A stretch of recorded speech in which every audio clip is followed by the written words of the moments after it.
Phone tapping వ్యవహారం రాజకీయ ప్రకంపనలు సృష్టిస్తోంది. కేటీఆర్ ఫోన్ ట్యాపింగ్ చేసి హీరోయిన్లను బ్లాక్ మెయిల్ చేశారని మంత్రి కొండా సురేఖ ఆరోపించగా, తనని అప్రతిష్ట పాలు చేసే కుట్ర చేస్తున్నారని, తప్పుడు ఆరోపణలు చేస్తే లీగల్ గా ఎదుర్కొంటానన్నారు కేటీఆర్.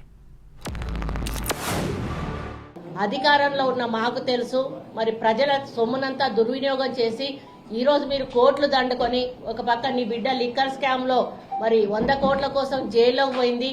నీ కొడుకేమో ఫోన్ ట్యాపింగ్ చేసుకుంటూ ఈరోజు ఎంతో మంది హీరోయిన్లు అటువంటి వాళ్ళని కూడా బ్లాక్ మెయిల్ చేసి కొంతమంది అధికారులను ఈరోజు బలి చేసి వాళ్ళ ఉద్యోగాలు పోయి జైళ్లలోకి పోయేటువంటి పరిస్థితి తీసుకొచ్చిండు.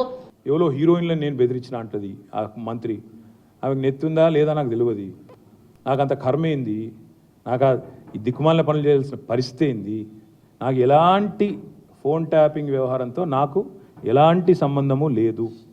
ఈ అడ్డమైన మాటలు ఎవరైనా మాట్లాడితే, చెత్త మాటలు ఎవరైనా మాట్లాడితే వారు మంత్రి అయినా ముఖ్యమంత్రి అయినా తాట తీస్తాము, లీగల్గానే చూసుకుంటాం.